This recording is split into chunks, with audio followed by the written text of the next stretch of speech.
Welcome to your daily motivation and inspiration with Dan. Have you ever climbed a hill, or maybe a ski hill nearby, or climbed even a mountain? Maybe you climbed Kilimanjaro, or known somebody who climbed Kilimanjaro, or even Everest? Think about it. Even the smallest of hills, and Kilimanjaro is not really a small hill, but small by comparison to Everest. You have a guide, you have help, and I've had friends that have climbed Kilimanjaro, and they needed help to get up the mountain. In fact, one of the group didn't get up. They couldn't go up. It was too high. They got elevation sickness, and they couldn't go. On the other hand, I have a friend who climbed Everest, and he had to train for a year, getting all prepared, getting all set, and had a guide and made it to the top. Thankfully, the weather worked out and so on. But the reason why I'm asking you about this and talking about climbing is because when you go to climb, especially something big, like even Kilimanjaro or Everest, something big and something that requires guidance, it's going to be hard. In fact, there's going to be times when you want to give up. And that happens to us all the time in our lives, where we want to give up.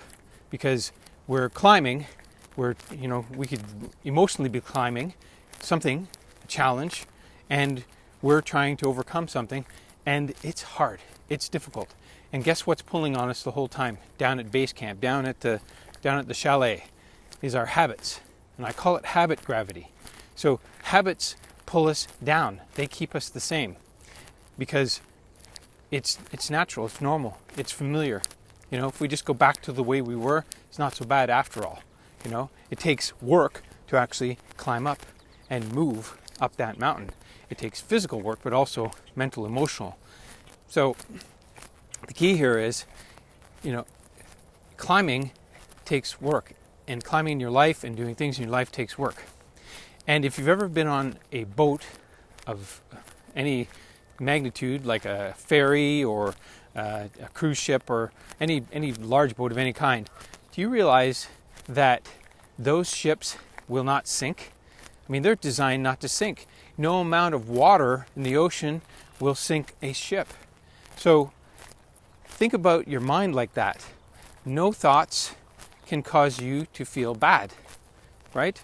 Nothing can cause you to feel bad. No matter how hard or how high you're climbing or whatever challenge you're trying to overcome, nothing can make you feel bad.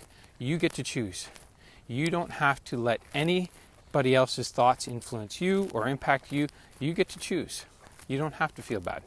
So keep that in mind, because every time something happens in life, especially when you're challenged and you're doing a climb of some kind, you're trying to overcome something, it's going to feel challenging, and you might turn to feeling bad because your emotions are always there waiting to take over. And once that happens, you react, and you don't even have time to think. But if you could just pause for a moment and think, how do I want to feel? What would feel better in this situation? What would cause me to move forward and succeed and feel good and climb up this mountain and get to the top and overcome this challenge? How would I feel once I get up there? Once you start getting into that frame of mind, then you can take control over your thinking, and that will guide your emotions. So if you got some value from this video today, please leave me a comment, let me know. And if you're not on my YouTube channel, hop over there and join me.